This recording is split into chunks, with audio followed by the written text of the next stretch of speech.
Et si on parlait de sport, la chronique.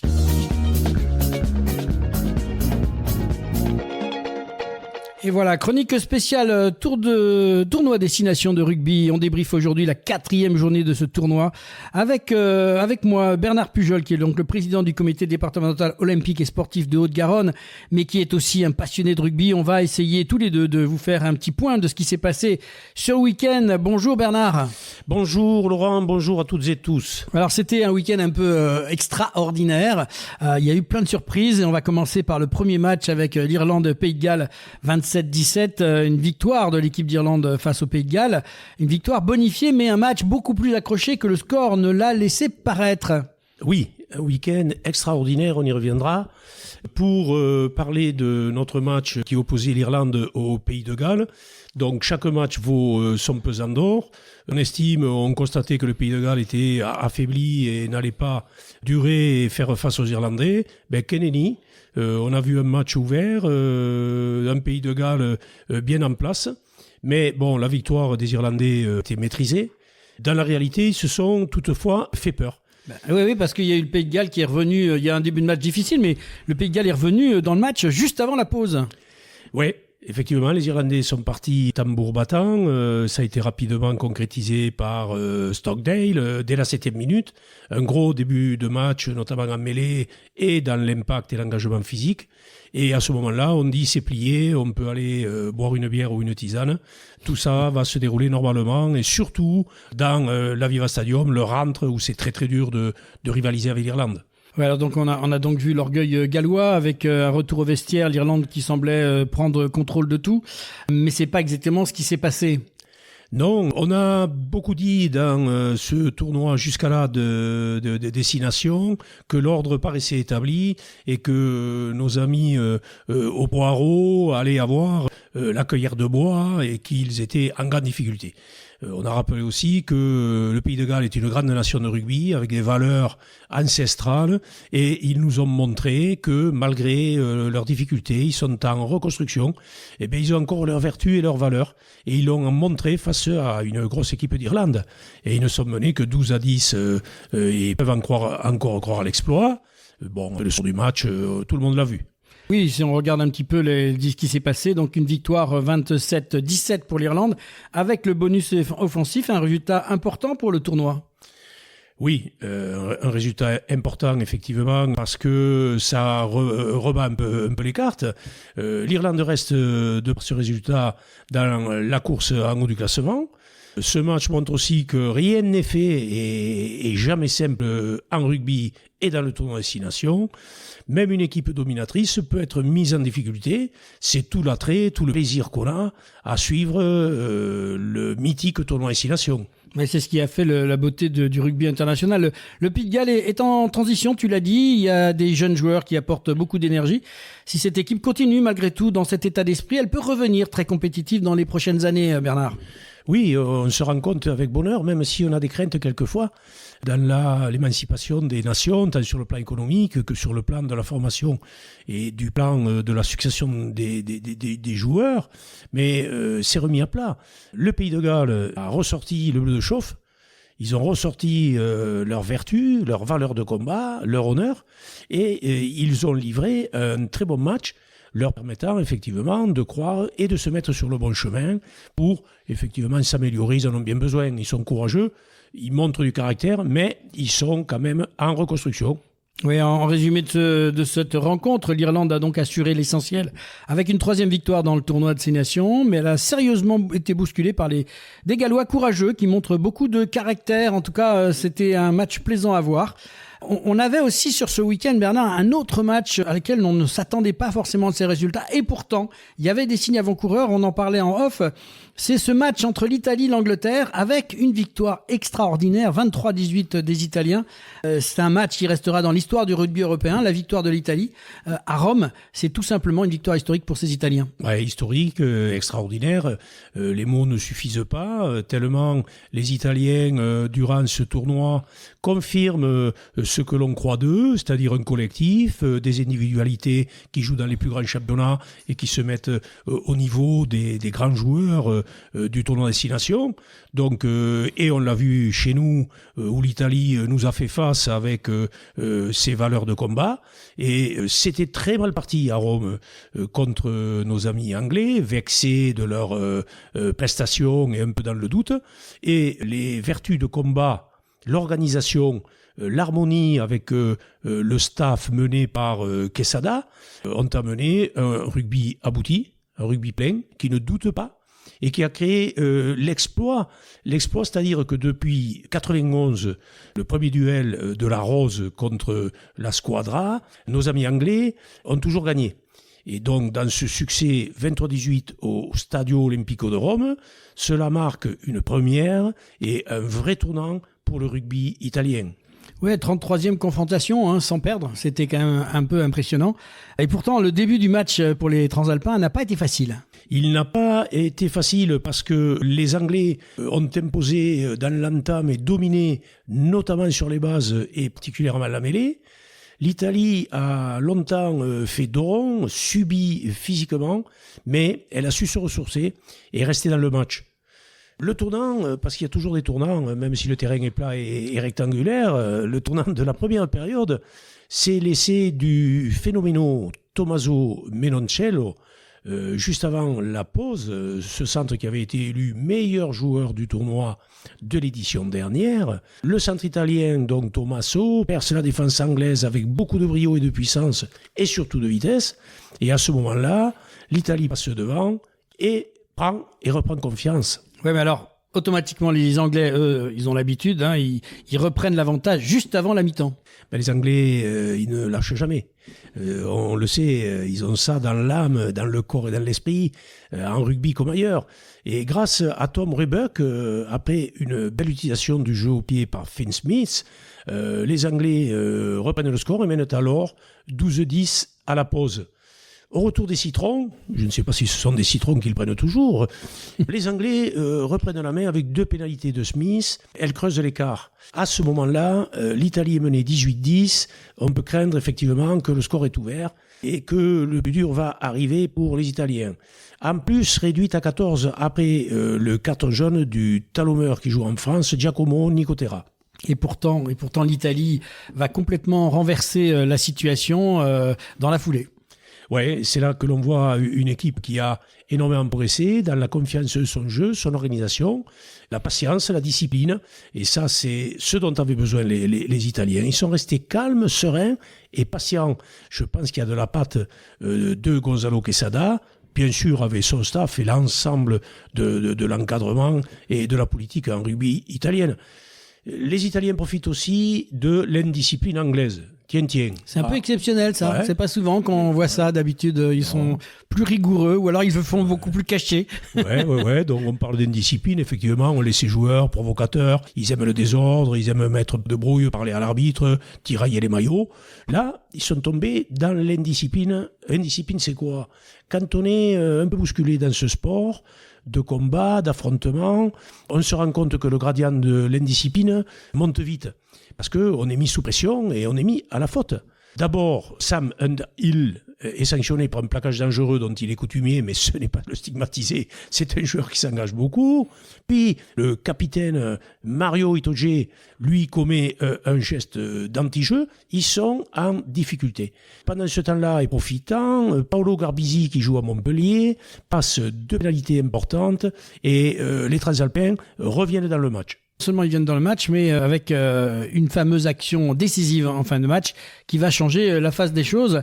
Superbe offensive italienne. Ah, exactement, une très très belle action comme on aime en rugby, parce qu'on aime les grandes envolées, on aime les grandes courses. Je me suis levé dans le salon, je l'ai traversé en courant, un peu moins vite que... Exactement, une magnifique offensive italienne menée par l'inévitable Tommaso Menoncello. Décidément, c'est un phénomène. Il casse la ligne. Il fracture la défense, il résiste au plaquage d'Elliott Daly et trouve Leonardo Marin qui va aplatir l'essai de la victoire à la 72e minute. Le stade exulte, explose. C'est un moment énorme, historique pour le rugby italien et plus largement pour la beauté du tournoi Six Nations. Et quand on connaît le côté chaud bouillant du public italien, ça devait être mémorable. Alors justement, tu viens d'en parler, mais on va peut-être s'arrêter 5 minutes sur cet homme du match, Tommaso Menoncello. Oui, Tommaso Menoncello, c'est un garçon déjà physiquement, dans la technique, dans la puissance, dans la vitesse et la course, il a tout du bon rugbyman. Il est fait pour. Il ne craint rien, il est sûr de sa technique, il est fort physiquement, il est impétueux et une confiance exceptionnelle l'habite. C'est un joueur complet. Il a en plus une vision de jeu pour un joueur qui joue au centre où c'est très très compliqué dans le combat. Il a parcouru près de 90 mètres ballon en main, ce qui est pas beaucoup pour nous, Laurent, mais un rugby énorme. Il a franchi plusieurs fois la défense et battu de nombreux défenseurs. Il est au cœur des 2 actions décisives, dont l'essai qu'il marque. Franchement, c'est une performance de très très haut niveau. C'est plus qu'une pépite, Menoncello. Alors cette victoire, finalement, permet à l'Italie de passer devant l'Angleterre au classement. Exceptionnel. Effectivement, les cartes sont rebattues. Les Italiens prennent la 4e place du tournoi. On pensait ce tournoi déjà établi, déjà écrit, voire un peu morne. On parlait des Irlandais fatigués, des Gallois pas sûrs d'eux, des Français dominants. Bon, on croyait que tout était fait. Non, ça a tout été remis à plat et les Italiens confirment les progrès réalisés qu'ils nous avaient montrés à Lille par certains moments et les progrès réalisés ces dernières années avec le travail du sélectionneur Gonzalo Quesada que l'on connaît, qui est un grand stratège et un homme sage et de grande dimension, plus une nouvelle génération de joueurs talentueux qui jouent dans les plus grands championnats. L'Italie devient une équipe capable de battre les grandes nations. À ce jour, il ne faut plus en douter. Et en revanche, côté anglais, ça devient très très compliqué leur situation. Oui, effectivement, l'Angleterre qui ne mourra jamais, elle nous fait passer du chaud au froid. Et on sait que les Anglais sont toujours là dans les grandes compétitions. Actuellement, ils alternent le bon, le moins bon. Ils ont un peu de retard. Nous le disions lors des émissions précédentes. Ils jouent un rugby un petit peu dépassé depuis quelques années. Ils sont stéréotypés. Ils sont sur des schémas que l'on connaît d'avance. Et ils s'empêtrent un petit peu face à des équipes qui jouent sur la vitesse et l'avancée et la dynamique et effectivement l'alternance. Et ce que les Italiens ont pu nous montrer, effectivement, ils ont été en difficulté. Alors une page d'histoire vient de se faire pour l'Italie qui bat l'Angleterre pour la première fois et confirme ses progrès dans le tournoi. Et on arrive bien évidemment, tu l'as dit à demi-mot, le fameux crunch qui arrivera bientôt entre la France. Mais la France, elle, n'était pas brillante ce week-end puisqu'elle a perdu ce rêve de Grand Chelem en perdant contre les Écossais. Oui, alors les spécialistes et tous ceux qui nous écoutent le sont. Et on se répétera, et je le redirai à chaque fois qu'on parlera de rugby, les matchs, on ne peut pas les jouer avant. Chaque match est un match. Je ne vais pas reprendre ce que reprennent les joueurs, on a à cœur, match après match, mais il n'y a que cette seule vérité. Si on ne met pas les ingrédients dans ce jeu, qui est un sport de combat collectif, en tout honneur, il est difficile à ce haut niveau et tel niveau de confrontation de vaincre. Il ne faut pas se dépareiller des valeurs et des bases fondamentales de ce jeu. Donc, effectivement, en Écosse, qu'est-ce qui s'est passé ? Des Écossais, un peu toujours dans... on peut croire le doute, ce qui n'est jamais. Parce ils offrent toujours un rugby où ils conservent la balle, ils restent dans leur schéma de jeu, ils ne rendent pas les ballons, ils continuent, ils persévèrent pour effectivement mettre en place leur jeu et ils nous ont mis en grande difficulté. On aurait dit des Français en grande forme. Ils ont avancé, ils ont été bons en conquête, nous ont mis en difficulté à mêler, sans parler du chef d'orchestre Finn Russell, qui a encore illuminé Murrayfield par son intelligence, sa stratégie, ses facéties aussi, parce que le rugby, il faut être aussi un petit peu coquin. Et les Bleus arrivant en favori à Édimbourg, après un début de tournoi très solide, ils sont complètement passés collectivement à côté de leur match. Ce qui frappe surtout, c'est l'intensité écossaise qu'on n'attendait pas. Ils nous ont accompli un match quasi parfait. Les joueurs du 15 du Chardon ont joué libérés, très inspirés offensivement, et ils ont mis énormément la pression sur les Français, et de plus ont été réalistes.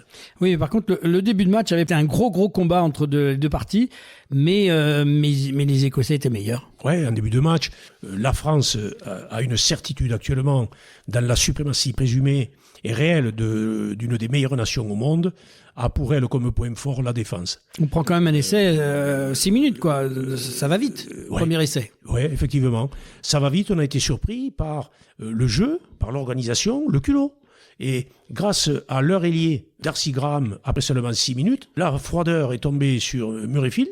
Le coq et les bérets étaient engoncés. On n'entendait plus nos amis français. Et profitant d'un ballon mal maîtrisé, les Écossais marquent avant nous et nous surprennent. Mais on réagit quand même assez rapidement derrière, donc c'était plein d'espoir. Ouais, ben on réagit toujours. Quand on est français, c'est la difficulté qu'on réagit. Puis on a un groupe, une confiance et de réels talents. D'abord, LBB, le LGV d'Occitanie. Je dis Louis Biel-Biarré. Encore une fois, parfaitement servi après un ballon arraché par le capitaine Antoine Dupont, dans les mains du solide Sionnet Tuipilotou.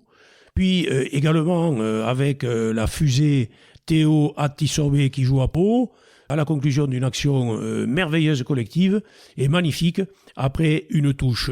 À ce moment-là, on se dit que la France est dans son match. Et là, il y a peut-être ce petit côté psychologique de supériorité et peut-être qu'on perd certains points de repère à ce moment-là parce que l'Écosse reprend l'ascendant avant la pause. Ouais, les Écossais reprennent l'ascendant. Le match n'est pas posé. Les Français, on l'a dit plus haut, ont bien réagi par leurs individualités, leur intelligence, mais on ne voyait pas une équipe de France imposer son jeu et sa stratégie. La dynamique bascule. Les Écossais restent très précis, patients, exacts dans leur lancement de jeu. Une combinaison parfaitement exécutée en touche permet à Kyle Steyn, l'autre ailier, de percer la défense française.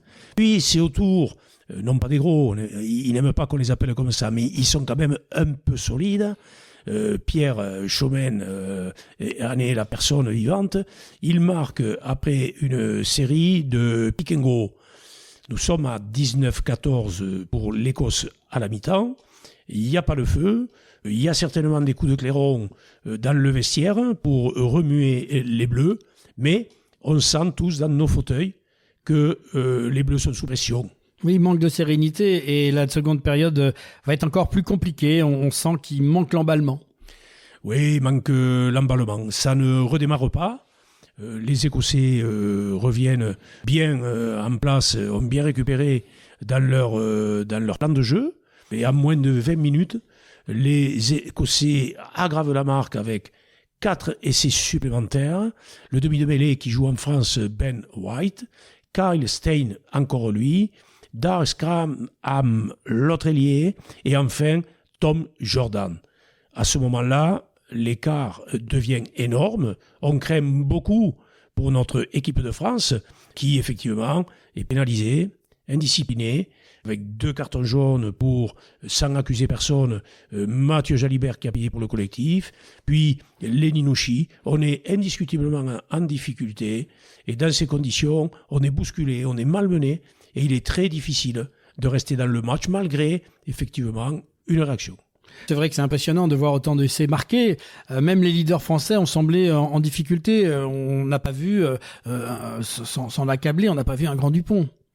Oui, quand on est malmené, les leaders, et Antoine Dupont pour le nommer, parce que c'est le grand leader, un des meilleurs joueurs au monde, il a été nommé d'ailleurs, on attend d'eux la réaction. C'est eux qui doivent effectivement monter sur le pont, montrer la voie, pour ramener le collectif dans la confiance et l'efficacité. Donc, notre Toto Dupont, qui, soyons malheureux pour lui, est très accusé. Il est effectivement, autant il a été grandi ces derniers temps, là on lui met tous les malheurs de l'équipe de France sur lui. Certes, il n'a pas été bon. Il n'a pas été bon, il a fait des erreurs, il le dit lui-même et le reconnaît, encore heureux, mais il est honnête et il évacue cette frustration. N'oublions pas également qu'au-delà de ça, il a essayé, malgré paquet d'avant, bousculer, d'être présent, vaillant en défense comme il sait le faire. Il a même été décisif sur l'action du premier essai français. Il a marqué lui-même en fin de rencontre, mais il a fait un petit match et il se remettra en cause, c'est sûr. Et ça fait du bien à Toto Dupont de savoir que c'est un humain et qu'on attend peut-être beaucoup trop de lui. Bon, malgré tout, au-delà de ça, pour pas être trop pessimiste, les Bleus ont réagi quand même dans les dernières minutes en allant marquer des essais. Oui, heureusement, parce que s'il fallait retenir que les 50 grains qu'on prend à Murrayfield, ça serait catastrophique. Donc on va retenir le meilleur de ce qu'on peut retenir, c'est-à-dire que la France n'a pas lâché, elle s'est rebiffée, elle est revenue, le plan de jeu a été revu. Notons l'organisation et la bonne entrée de Serein, comme il sait le faire, où il a déjoué un petit peu les lignes, il a un peu désorganisé la défense écossaise. Et on est bien revenu par Antoine Dupont, donc à la 66e, Ramos, l'efficace et le rigoureux qui ne lâche jamais, et enfin Jégou à la Money Time à 2 reprises. Donc cela permet d'aller chercher un point de bonus offensif précieux, et c'est une belle réaction qui appellera à des jours meilleurs. Et un bonus qui permet aussi à la France de rester en tête du tournoi à la différence de points. La France est là, donc on ne va pas tomber dans le catastrophisme, même si effectivement, il faut être objectif et reconnaître que la France a livré un mauvais match de rugby. Donc, malgré tout, elle est encore là. Cette lourde défaite, il faut la digérer, il faut analyser pour savoir ce qui s'est passé, comment se fait-il qu'on a pris autant de points, mais il faut garder confiance parce que ce groupe est important en qualité, en nombre, en organisation, et ça nous laisse augurer très prochainement sur nos écrans ou en live au Stade de France, le prochain match, le crunch, face à nos amis anglais, où l'on pourra effectivement remporter, si on met le bleu de chauffe et qu'on se remet la tête à l'endroit, le tournoi destination, ce qui n'est pas une mince performance et qui serait au niveau de l'honneur et des grands résultats de notre 15 de France. Oui, France-Angleterre, ça reste toujours une affiche particulière. Si on prend un peu de recul sur cette 4e journée, on peut dire qu'elle a totalement relancé la compétition entre une équipe d'Irlande bousculée mais victorieuse face au Pays de Galles, une lourde défaite de l'équipe de France face à l'Écosse et l'exploit historique de l'Italie contre l'Angleterre. On a assisté à un week-end complètement fou. Bref, une 4e journée spectaculaire, riche en surprises et en émotions, qui nous promet une dernière journée explosive, notamment avec le crunch, Bernard, entre la France et l'Angleterre. Oui, donc ce qu'il faut retenir pour la beauté du sport et la beauté du tournoi destination qu'on essaie de remettre en cause parce que le rugby devient mondial, les compétitions s'affolent, on essaie de trouver des nouvelles formules pour toujours aller plus loin, plus fort, plus répandre, plus monter la dimension économique, spectaculaire, médiatique. Le tournoi des destinations est encore vivant et cette édition de ce week-end spectaculaire nous montre que rien n'est jamais acquis quand on joue pour ses couleurs dans le tournoi destination. Les cartes ont été rebattues. Et c'est très très bien pour le rugby que l'Écosse se soit refait une bonne santé, que l'Italie maintenant a confirmé sa place, on n'en parlera plus, mais que des grandes nations telles que l'Angleterre ou la France qui effectivement peuvent prétendre à être dans les tout premiers rôles, sont mises à mal si elles ne mettent pas les ingrédients nécessaire et indispensable pour pouvoir rivaliser et remporter ce fameux tournoi destination qui est loin d'être facile à remporter quand on voit les chiffres. C'est très compliqué et les statistiques nous le montrent. Gagner un tournoi destination, c'est honorifique et c'est très très difficile, sans parler du Grand Chelem qu'on a loupé alors qu'on y croyait tant. Et oui, on y croyait tant. Mais voilà ce qu'il fallait retenir de cette 4e journée du tournoi Destination. Merci en tout cas Bernard pour m'avoir aidé, accompagné dans cette chronique spéciale tournoi Destination. Toujours un débrief passionnant. On se retrouve bien sûr la semaine prochaine dans Ici on parle de sport pour le débrief final de ce tournoi Destination. Effectivement, j'aurai le privilège, la chance d'être au Stade de France pour croquer de l'anglais. C'est comme ça qu'on dit, c'est pas un manque de respect. Le crunch prend toute sa dimension et sa valeur. Nous devons mettre à genoux l'équipe d'Angleterre, faner la rose à Paris, pour gagner le tournoi et redonner confiance et plaisir à tout un peuple. Et tu viens de nous raconter ça avec l'ambiance.